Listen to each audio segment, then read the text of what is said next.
The alarm bells rang through the medical ship Harmony's Edge, like thunder in space. Chief Medic Thyron lifted his blue-scaled head from the patient files he was reading. His large yellow eyes grew wide as the emergency lights flashed red across. The white walls of the medical bay. "What is happening?" asked Velux, his younger assistant. The small alien had green skin and 4 arms that moved quickly when he was nervous. Right now, all 4 arms were shaking. "Emergency call coming in," Thyron said as he touched the communication screen with his long fingers. "This is Chief Medic. Thyron of the Harmony's Edge. What is your emergency?" The voice that came through the speakers was full of panic. "This is Captain Rox of the transport ship Swift Runner. We have been hit by space debris. Our engines are failing and we have injured crew members. But that is not the worst part." Thyron's assistant Nira joined them at the communication panel. She was tall and thin, with silver skin that reflected the emergency lights. "What could be worse than engine failure?" she asked. "We are carrying special cargo," Captain Rox continued. "A creature from the planet Earth. It is badly hurt and very angry. My crew cannot get close to it. We need help now." Theron looked at his 2 assistants. In all his years as a medic, he had treated many different species. But Earth creatures were known throughout the galaxy for being dangerous and unpredictable. Most alien species avoided Earth animals completely. "What kind of Earth creature?" Thyron asked, though he was not sure he wanted to know the answer. "It is called a lion," Captain Rox said. "An albino lion. It is one of the last of its kind. We were taking it to the conservation center on Kepler Station when we got hit." Nira's silver skin turned pale. "A lion? Those are the big predators, with the sharp teeth and claws, right?" "Yes," Captain Rox replied. "And this one is very large. The humans called it Beak. It weighs about 400 pounds and stands 4 feet tall. Right now it is bleeding and in pain, which makes it even more dangerous." Thyron felt his stomach turn cold. He had seen videos of Earth's lions during his medical training. They were massive predators that could kill with a single bite. Their roar could be heard for miles. When they were hurt or scared, they became even more deadly. "We are sending you our location," Captain Rox said. "Please hurry. The creature is getting worse, and my crew is too afraid to help it." Thyron looked at the star map that appeared on his screen. The Swift Runner was only 20 minutes away. "At full speed, we are coming," he said. "Prepare your docking bay and keep everyone away from the animal." As soon as the communication ended, Thyron began giving orders. "Velox, prepare the emergency medical bay. Get the strongest restraints we have. Nira, check all our sedatives and pain medications. Make sure we have enough for a large Earth predator." "Sir," Velox said, his forearms moving even faster now. "Are you sure we should do this? Earth animals are known to be very aggressive. Maybe we should call for a specialist." "There is no time," Theron replied. "That creature will die if we do not help it soon. And it is one of the last of its kind. Cannot let it die because we are afraid." The Harmony's Edge changed course and sped toward the damaged transport ship. As they got closer, Thyron could see the Swift Runner floating in space with large holes in its side. Smoke was coming from its engines. "Docking complete," announced the ship's computer. Transport ship Swift Runner is now connected to Medical Bay 3. Theron and his team moved quickly to the docking area. They wore their best protective gear and carried their strongest medical equipment. As they approached the entrance to the other ship, they could hear a sound that made their blood freeze. It was a roar. Deep, powerful, and full of pain and anger. The sound echoed through the metal walls of both ships like rolling thunder. Even though they were still 50 feet away, the alien medics could feel the vibrations in their bones. "By the stars," whispered Nira. "That sound is terrifying." Captain Rox met them at the airlock. He was a short, red-skinned alien with large ears and worried eyes. "Thank you for coming," he said. "The creature is in cargo bay too. None of my crew can get within 30 feet of it without it attacking. How badly is it hurt?" Theron asked as they walked through the damaged corridors of the Swift Runner. "Very badly," Captain Rox replied. "It has deep cuts on its side and legs. There is a lot of blood. We think it may have internal injuries too." but every time someone tries to help, it becomes violent. They reached the cargo bay door. Through the small window, they could see the albino lion. It was the most beautiful and terrifying creature Thyron had ever seen. Its fur was pure white, almost glowing under the ship's lights. Its mane was thick and magnificent, flowing around its massive head like a crown. But the creature was clearly in terrible pain. Blood stained its white fur red in several places. Its breathing was heavy and labored, its eyes pale blue-like. Eyes were filled with fear and rage. "It has been like this for 2 hours," Captain Rock said. "It's getting more aggressive as time passes. We tried to use sleep gas, but it did not work. Earth animals are resistant to most of our medicines." Thyron watched as the lion tried to stand up, then fell back down with a pained roar. The creature's powerful muscles rippled under its blood-stained fur. Even wounded, it looked like it could tear apart anyone who came too close. "We need to get it to our medical bay," Thyron said. "But how do we move something that dangerous?" "That is the problem," Captain Rox replied. "The moment we open this door, it will attack." "My crew is too scared to even try," Thyron looked at. His assistants, Velox, was shaking with all 4 arms. Nira had gone even paler than before, realized that he was just as afraid as they were. But that magnificent creature was dying, and they were its only hope. "We have to try," Thyron said, trying to sound braver than he felt. "Prepare the transport stretcher. We will sedate it first, then move it quickly." As they prepared their equipment, the lion's roars grew weaker, but more desperate. Time was running out for the last albino lion in the galaxy. Thyron pressed the button to open the cargo bay door. The thick metal barrier slid up with a soft hiss, and immediately the smell hit them. It was a wild, earthy scent mixed with blood, and something else that made every instinct in their alien body scream danger. The albino lion named Beak lifted his massive head and looked directly at them. His pale blue eyes locked onto Thyron's yellow ones. For a moment, everything was silent, except for the steady drip of blood from the lion's wounds. Then Beak roared. The sound exploded through the cargo bay like a bomb. It was deeper and more powerful than anything the alien medics had ever heard. The metal walls seemed to shake, and the floor vibrated under their feet. Velox dropped his medical scanner, and all 4 of his arms flew up to cover his ears. "By the stars," Nira whispered, her silver skin now completely white with fear. "That sound goes right through you." Thyron forced himself to stay calm. He raised the sedative gun and aimed it at the lion. "Easy, creature," he said in his most soothing voice. "We are here to help you." But the moment Thyron stepped forward, Beak's behavior changed completely. The lion's ears flattened against his head, and his lips pulled back to show teeth as long as Thyron's fingers. Tss. The creature gathered his strength and rose to his feet, swaying but standing tall. "He is bigger than I thought," Velox said, his voice shaking. "Much bigger." The lion was indeed massive. Even wounded, he stood nearly 4 feet tall at his shoulders. His white mane flowed around his head like a crown of snow, and his powerful muscles rippled under his blood-stained fur. But it was his eyes that were most frightening. They held an intelligence that was both ancient and wild. Thyron fired the sedative dart. It hit Beak in the shoulder, but the lion barely seemed to notice.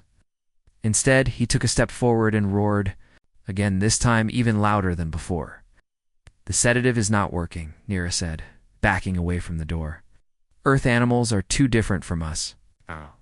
Our medicines do not affect them the same way." "Then we use the capture net," Thyron decided. "Velox, get the energy restraints ready." But as soon as Velox moved to get the equipment, the lion's attention shifted to him. Beak's pale eyes followed every movement of the 4-armed alien. The lion's breathing became faster, and a low growl rumbled in his throat. "He is watching us," Velox whispered. "Like he is planning something." Thyron had treated many dangerous patients before, but never anything like this. Most creatures became calmer when they were hurt and weak. This lion seemed to become more dangerous as his pain increased. "We need to work together," Thyron said. "Nira, you distract him from the left. Velox, come with me from the right. We'll capture him quickly." The 3 aliens spread out around the entrance to the cargo bay. But the moment they started to move, Beak did something that surprised them all, and the lion backed up to the far corner of the bay, putting the metal wall behind him. Now he could see all three of them at once. He is smart, Nira said with growing fear. He knows we are trying to surround him. Thiren fired another sedative dart. This one hit Beak in the leg, but again the lion showed no signs of getting sleepy. Instead, he seemed to get angrier. His roar filled the cargo bay, and this time it was full of rage. The darts are making him mad, Vilok said, dropping the capture net. Sir. I think we should call for backup. There is no time, Thiren replied. Look at him. He is getting weaker, but he is also getting more desperate. Desperate predators are the most dangerous. It was true. Blood was still flowing from Beak's wounds, and his breathing was getting heavier. But instead of making him easier to handle, his weakness seemed to make him more willing to fight. Thiren decided to try a different approach. He put down his sedative gun and held up his hands to show he was not carrying weapons. We are not here to hurt you, he said softly. We want to help. The lion's ears twitched at the sound of his voice, but his eyes remained fixed on the three. Alien's Beak was clearly trying to figure out what they wanted and whether they were a threat. Keep talking, Nira suggested. Maybe he will calm down if he hears peaceful sounds. But when Nira spoke, her voice was higher and more nervous than Thiren's. The lion's reaction was immediate. His ears went flat against his head again, and he showed his teeth in a threatening snarl. Your fear scent is making him aggressive, Thiren realized. He can smell that we are afraid of him. Of course we are afraid, Velok said, his forearms shaking. Look at those teeth. Look at those claws. Could kill all of us in seconds. The lion seemed to understand that they were talking about him. His pale blue eyes moved from one alien to another, and his growl grew louder. He was clearly getting ready to attack. Thiren made a decision. We need to get him to the medical bay now before he gets any worse. Velox, bring the hover stretcher. We will force him onto it. Oh, sir, that is too dangerous, Nira protested. If we go in there, he will attack us for sure. If we do not go in there, he will die, Thiren replied. And we will have failed in our duty as medics. The three aliens got their equipment ready. The hover stretcher floated silently near the cargo bay entrance. The energy restraints hummed with power. The capture net was spread out and ready to throw. But as they prepared to enter, the cargo bay Beak did something that shocked them all. The lion gathered his remaining strength and charged straight at them. His roar filled the air as he leaped forward, his massive body moving with surprising speed despite his wounds. His claws scraped against the metal floor and his teeth flashed. White in the harsh lights, he is attacking, Velok screamed, dropping all his equipment and running. Nira pressed herself against the wall, too scared to move. Thiren jumped backwards and hit the emergency button to close the cargo bay door. The heavy metal barrier slammed shut just as Beak reached it. The lion crashed into the door with a thunderous bang that shook the entire ship. On the other side, they could hear him roaring and clawing at the metal. He almost got us, Velok said, his forearms wrapped around his body. He is too dangerous. We cannot help him. Thiren looked at the closed door and listened to the sounds of the desperate lion on the other side. Beak's roars were getting weaker, but they were also getting more desperate. The creature was running out of time. What do we do now? Nira asked. Thiren had no answer. Thiren had the best medical equipment in the galaxy, but they could not get close enough to use it. The emergency alarm echoed through the student quarters of the Harmony's Edge. Kim. Tay looked up from his medical textbook as the red lights flashed across his small room. He had been studying alien anatomy for his final exam, but the sounds of panic in the hallways made him close his book. Tay was 19 years old, and in his second year of interstellar medical training. He was tall for a human, with dark hair and calm brown eyes that seemed older than his years. Unlike most humans his age, he had chosen to study both human and alien medicine, hoping to work on ships like this one. As he stepped into the hallway, he saw other students running toward their emergency stations. The ship's communication system crackled to life. All medical personnel report to stations immediately. We have a critical situation in Cargo Bay 2. This is not a drill. Tay had never heard the ship's captain sound so worried. He grabbed his basic medical kit and headed toward the medical bay, where he hoped he could help in some way. When he arrived, he found chaos. Alien medics were running back and forth, carrying equipment and talking in fast, worried voices. At the center of it all, he saw Chief Medic Thyron, standing with his assistants Vilox and Nira. All three aliens looked scared and frustrated. "What is happening?" Tay asked Dr. Corrin, one of his instructors. Dr. Corrin was a tall alien with purple skin and 6 arms, looked down at Tay with her large black eyes. "We have a patient we cannot treat," she said. "An earth animal, that is, too." "Dangerous to approach an earth animal?" Tay asked, suddenly interested. "What kind?" "A lion," Dr. Corrin replied. "An albino lion that is badly injured. The creature is in terrible pain, but it attacks anyone who tries to help." Tay felt his heart beat faster. He had grown up learning about Earth's animals from his grandfather, who had been a veterinarian before the planet was destroyed. His grandfather had told him many stories about lions and other big cats, teaching him about their behavior and psychology. "Can I see it?" Tay asked. Dr. Corrin looked surprised. "You want to see the creature? Why?" "I have studied Earth animals," Tay said. "Maybe I can help." Dr. Corrin shook her head. "It is too dangerous. The creature nearly killed 3 of our best medics. We are going to have to." She stopped and looked away. "Have to? What?" Tay asked, though he was afraid he knew the answer. "We may have to put it to sleep permanently," Dr. Corrin said sadly. "We cannot let it suffer, and we cannot risk our crew's safety." Tay felt a cold feeling in his stomach. The thought of one of Earth's magnificent lions dying because no one understood how to help, it made him angry and sad at the same time. "Please," he said, "let me try. I know about lions. I understand how they think." Dr. Corrin stared at him for a long moment. "You are just a student," she said, "and you have never seen a real lion before." "But I am human," Tay replied. "Lions and humans come from the same world. We understand each other in ways that other species cannot." Before Dr. Corrin could answer, Chief Medic Thyron approached them. His blue-scaled skin was covered in sweat, and his yellow eyes were wide with stress. "The creature is getting worse," Thyron said.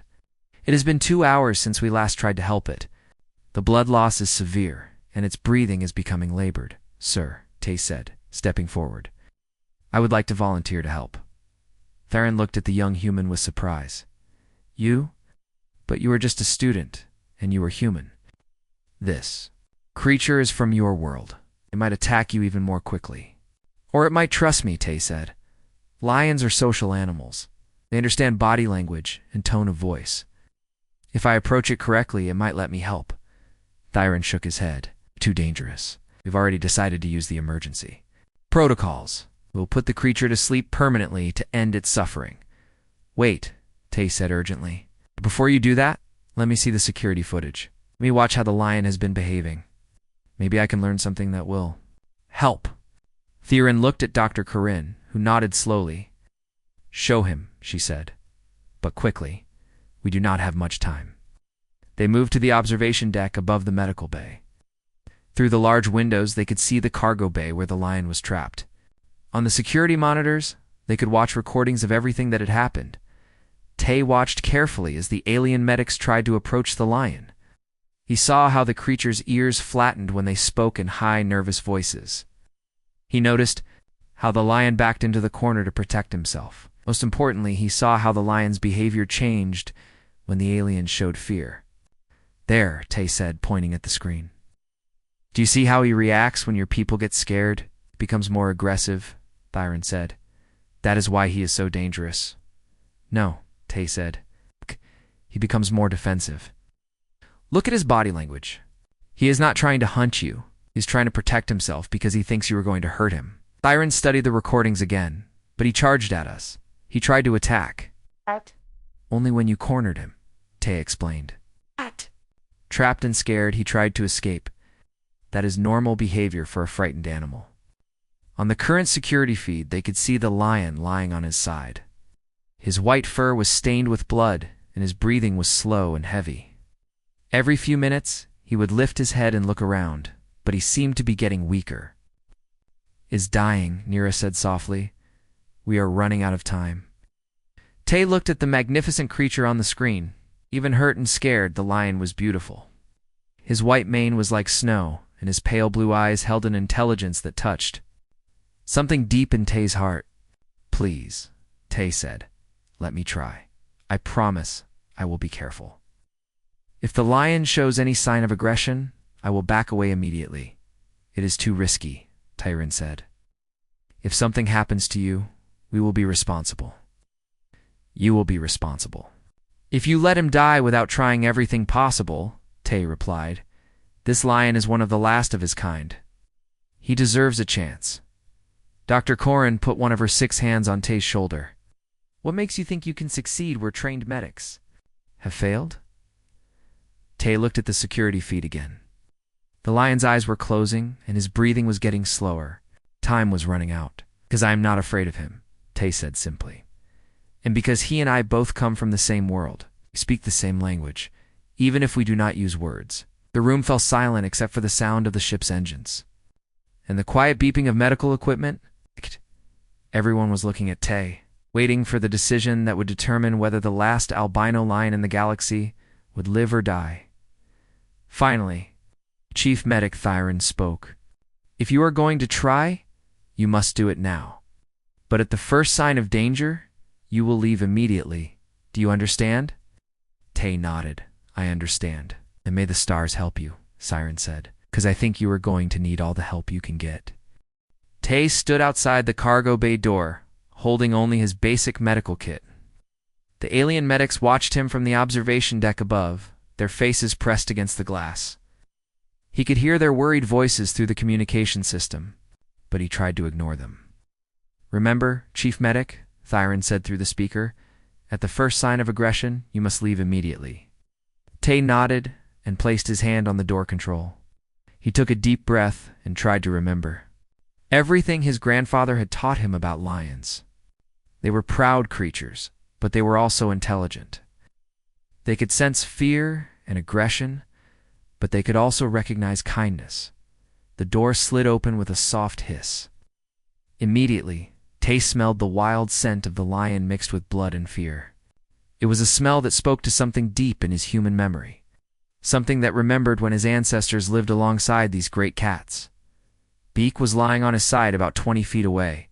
His white fur was stained red with blood, and his breathing was slow and labored. But when the door opened, the lion's pale blue eyes opened and focused on Tay. For a moment, neither of them moved. Tay kept his body relaxed and avoided looking directly into the lion's eyes. Direct eye contact was a challenge among big cats, and he did not want to threaten the already scared animal. "Low Beak," Tay said softly, using the lion's name. The voice was calm and low, without the high, nervous tones that had frightened the lion before. "I am here to help you." The lion's ears twitched at the sound of his voice. Beak lifted his massive head slightly, studying this new creature that had entered his prison. It's one like the others. This one did not smell of fear or aggression. There was something different about him, something familiar. Tay took a single small step forward, moving slowly and deliberately. He kept his hands visible and made no sudden movements. The lion watched him, but did not growl or show his teeth. "That's good," Tay said, continuing to speak in his gentle voice. "I know you are hurt. I know you are scared. But I am not going to hurt you." From the observation deck, Vilox whispered, "He is getting closer. The creature should be attacking by now." But Beak was not attacking. Instead, he was watching Tay with curious eyes. The lion's nose twitched as he smelled this newcomer. There was something about the human scent that was different from the aliens.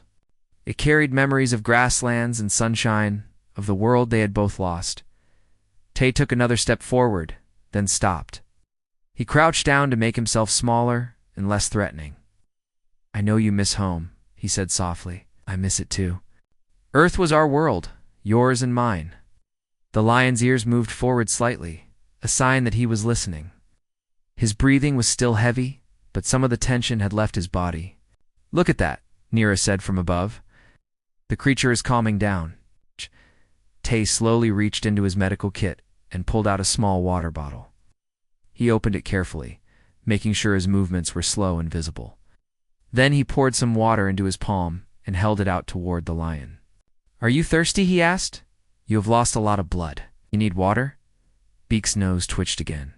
He could smell the clean water, and his body told him he needed it desperately. But every instinct warned him to be careful of this strange. A creature that walked on two legs. Tay waited patiently, holding the water in his outstretched hand. He did not move closer or try to force the lion to drink. Instead, he simply offered and waited. After several long minutes, Beak slowly lifted, his head higher. His pale blue eyes met Tay's brown ones for just a moment, and in that moment, something passed between them. It was a recognition, an understanding that they were both children of the same lost world. The lion stretched his neck forward and carefully lapped the water from Tay's palm. His rough tongue tickled Tay's skin, but the young human did not pull away. Instead, he poured more water into his palm and let the great cat drink. Incredible, Thyron said from the observation deck. The creature is actually trusting him.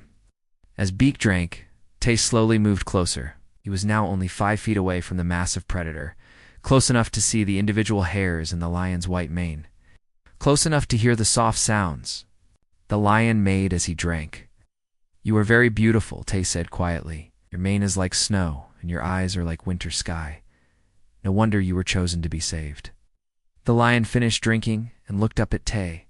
For the first time since he had been brought aboard the ship, Beak's expression was not filled with fear or anger. Instead, he looked curious and perhaps even hopeful. Tay slowly reached out his hand, palm up, and held it near the lion's nose. You can smell me, he said. I am not like the others. I am human, like the people who once lived on Earth with your kind. Beak sniffed Tay's hand carefully. The human's scent was indeed different from the aliens. It carried something the lion recognized, something that spoke to his deepest memories. It was the scent of home. After a long moment, the lion gently touched Tay's hand with his nose. It was the softest touch, barely felt, but it sent a thrill through the young human's heart. That's right, Tay said, fighting back tears. We are friends. We are family. We are both survivors of the same world. From the observation deck, the alien medics watched in amazement. What they were seeing should have been impossible. A human and a lion, 2 species from the same destroyed planet, connecting across the vast emptiness of space. Tay slowly moved his hand to touch the lion's mane. The white fur was soft and thick like silk between his fingers. Beak closed his eyes and made a soft rumbling sound deep in his chest. It was not a growl of anger, but a purr of contentment. Now, Tay said softly, let me help you heal. The lion opened his pale blue eyes and looked at Tay with complete trust. In that moment, both human and lion knew that everything was going to be all right. The impossible had happened. The bond between Earth's children had been restored, even here among the stars. With Beak now trusting him, Tay could finally see how badly the lion was hurt. There were deep cuts along his side where sharp metal had torn through his white fur. His left front leg had a gash that was still bleeding slowly. Worse, his breathing suggested internal injuries that could not be seen. Thyron, Tay said quietly, speaking to the communication system. I need your help. Can you guide me through treating his wounds? Of course, came the reply from the observation deck. But you must be very careful. Even though he trusts you now, pain might make him react badly. Tay nodded and opened his medical kit, pulled out antiseptic and bandages, moving slowly, so the lion could see everything he was doing. I am going to clean your wounds now, he told Beak. It might hurt a little, but it will help you heal. The lion watched as Tay soaked a cloth with antiseptic. When the young human gently touched the cloth to the worst cut on Beak's side, the lion tensed and made a low sound. But instead of growling or showing his teeth, he seemed to understand that this temporary pain was necessary. That's it, Tay said softly. You are being very brave. As Tay worked, he began to hum a song his grandfather had taught him. It was an old human song about animals and nature, simple and peaceful. The lion's ears perked up at the sound, and his breathing became more relaxed. His vital signs are improving, Thyron reported from above. His heart rate is slowing to normal levels. Tay continued cleaning the wounds, talking to Beak in his gentle voice. You know, my grandfather told me stories about lions like you. He said that albino lions were considered sacred by many human cultures. They were symbols of peace and wisdom. The lion seemed to be listening to every word. Occasionally he would nuzzle Tay's shoulder or arm as if thanking him for the kindness. Tay Thyron said through the speaker, "The deepest cut needs to be closed with surgical thread. It is too deep for bandages alone."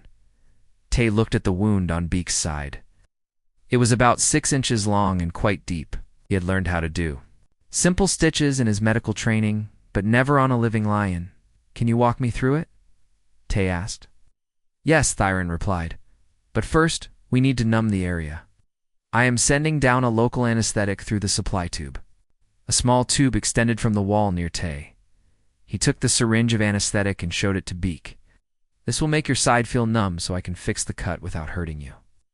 The lion watched carefully as Tay prepared the injection. The needle went in. Beak flinched slightly, but did not try to move away. His trust in the young human was complete, the Thyron said. "Now wait a few minutes for the medicine to work. Then you can begin stitching." While they waited, Tay continued to talk to the lion. "When you are better, you will go to a beautiful place where other earth animals live. There are grasslands, like the ones your ancestors knew, and plenty of room to run and hunt." Beak's pale blue eyes seemed to brighten at the description. He made a soft, chuffing sound which Tay recognized as a sign of contentment among big cats. "The anesthetic should be working now," Thyron said. "Begin with small, even stitches. Take your time." Tay picked up the surgical needle and thread. His hands were steady despite the importance of what he was doing. As he worked, he continued to hum the old song his grandfather had taught him. Lion lay perfectly still, watching Tay's face as the young human concentrated on his work. Occasionally, Beak would lift his head to sniff at Tay's hair or touch his arm with his nose, gentle gestures of affection. "Remarkable," Vlok said from the observation deck. "The creature is actually helping him by staying so still." "It is not just staying still," Nira observed. "It is comforting him. Look how it touches him when his hands shake." It was true. Every time Tay's hands trembled with concentration, the lion would gently nuzzle him, as if encouraging him to continue. After an hour of careful work, Tay finished the last stitch. The wound was now closed and clean, protected by sterile bandages. "There," he said, sitting back on his heels. "That should heal nicely." Beak lifted his head and looked at the bandages on his side. Then he looked at Tay and made a deep rumbling sound in his chest. It was a sound of gratitude understood by both human and lion. "Now for the internal injuries," Thyron said. "We need to get him to the medical bay for proper scanning and treatment." This was the biggest challenge yet. How could they move a 400-pound lion without frightening him back into aggression? The Beak, Tay said gently. "We need to go to another room where there are better machines to help you. Will you trust me?" The lion looked at Tay with those pale blue eyes and somehow seemed to understand. When Tay stood up, Beak slowly rose to his feet as well. He swayed slightly from weakness and blood loss, but he stayed upright.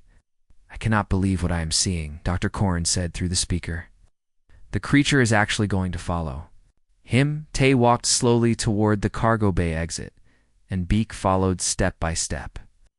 The lion's movement was careful and painful, but his trust in the young human never wavered.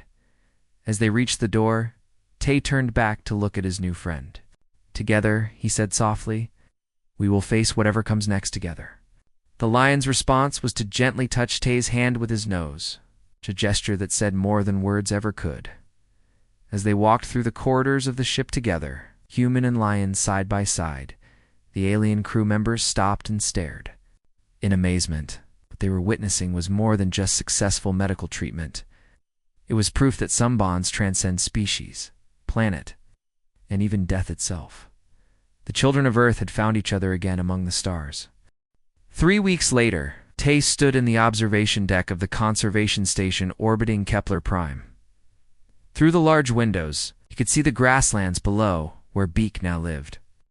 The albino lion was running across the green fields, his white mane flowing like silk in the artificial breeze. "He looks happy," said Dr. Corin, who had come to visit the conservation facility, "and completely healthy." Tay smiled as he watched his friend chase a mechanical prey device across the savannah. The lion's movements were strong and graceful, showing no signs of his previous injuries. "He is home now," Tay said, "or as close to home as we can make it." The conservation station was a marvel of technology and care. It recreated the African grasslands of ancient Earth, complete with the right temperature, humidity, and even the correct smell of wild grasses. For the surviving Earth animals, it was a paradise. "The other animals have accepted him well," Dr. Corin observed. "The zebras and antelopes seem to understand that he is not a threat to them here." It was true. The conservation station had strict rules about hunting. Animals were all fed by the caretakers, so predators like Beak did not need to hunt for food. This allowed all the Earth species to live together in peace. "Dr. Tay," came a voice from behind them. Tay turned to see Chief Medic Thyron, approaching with a smile on his blue-scaled face. "I have news from the medical council." Tay had been promoted to doctor after his successful treatment of Beak. At only 19, he was the youngest person ever to receive the title of interspecies medical specialist. "What news?" Tay asked. "They want you to establish a new training program," Theron said. "They are calling it the Human-Animal Medical Protocol. You will teach both human and alien doctors how to work with Earth animals." Tay felt a thrill of excitement. Since word had spread about his success with Beak, he had received requests from medical facilities across the galaxy. It seemed that many places had Earth animals in their care, but few knew how to treat them properly.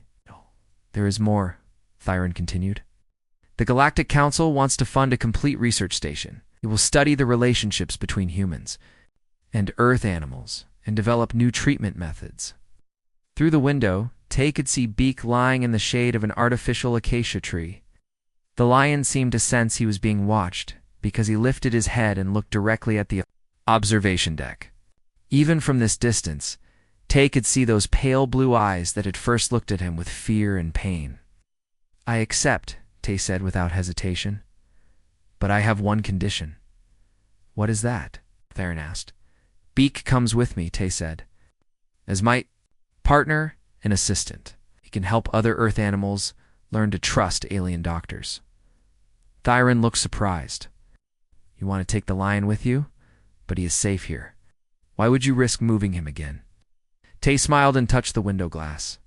"Because he is not just a patient anymore. He is my friend. And friends do not abandon each other." As if he had heard the conversation, Beak stood up and walked toward the observation deck. The lion sat down directly below the window and looked up at Tay with what could only be described as affection. "Besides," Tay added, "I think he wants to help. Lions are social animals. They like to have a purpose, a job to do. Helping other animals would give him meaning." Dr. Corin shook her head in amazement. "I've been studying interspecies relationships for 30 years, and I have never seen anything like the bond between you two." "It is not just about us," Tay explained. "It is about what we represent. Humans and Earth animals have evolved together for millions of years. We understand each other in ways that no other species can fully grasp." 1 month later, Tay stood in his new research facility on the space station New Terra. The facility was designed to look like a piece of Earth, with grass floors, wooden walls, and even a small stream running through the center. Beak lay on a comfortable bed near Tay's desk, watching as the young doctor worked on his computer. The lion had adapted well to life on the space station, and the other human staff members had quickly learned to treat him with respect and kindness. "Dr. Tay," came a voice from the communication system. "We have our first patient incoming. A tiger from the transport ship Destiny. The crew says it is sick and will not let anyone near it." Tay looked at Beak, who lifted his head with interest. "What do you think, my friend? Ready to help another cat from home?" The lion stood up and walked over to Tay's chair. He gently touched the young man's arm with his nose, then looked toward the docking bay. His message was clear. He was ready to help. "Send them to docking bay 3, Tay said. "Beak and I will meet them there." As they walked through the corridors of the station, Tay thought about how much had changed since that day in the cargo bay. He had started as a scared student, trying to help a wounded animal. Now he was a respected doctor with his own research facility and a lion as his partner. But more than that, he had helped prove something important. Humans were not just another species in the galactic community. They were the voice of Earth, the bridge between the old world and the new. They carried within them the memories and instincts of every creature that had ever lived on their home planet. "You know," Tay said to Beak as they reached the docking bay, "I think we are going to change how the galaxy sees Earth animals. Instead of being feared, they will be understood. Instead of being avoided, they will be welcomed." The lion looked at him with those pale blue eyes and made a soft, chuffing sound. It was a sound of agreement, of partnership, of hope, as the transport ship docked, and the sick tiger was brought aboard. Tay and Beak stepped forward together. The human doctor with gentle hands and patient heart, and the albino lion with wisdom in his eyes. They were no longer alone. They had found each other, and in doing so they had found their purpose.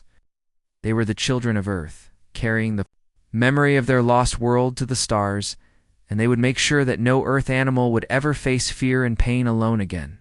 Together, they would heal not just bodies, but the broken connection between the species that had once shared a beautiful blue planet. The legacy of Earth lived on in their friendship, and in the hope they brought to every creature they helped.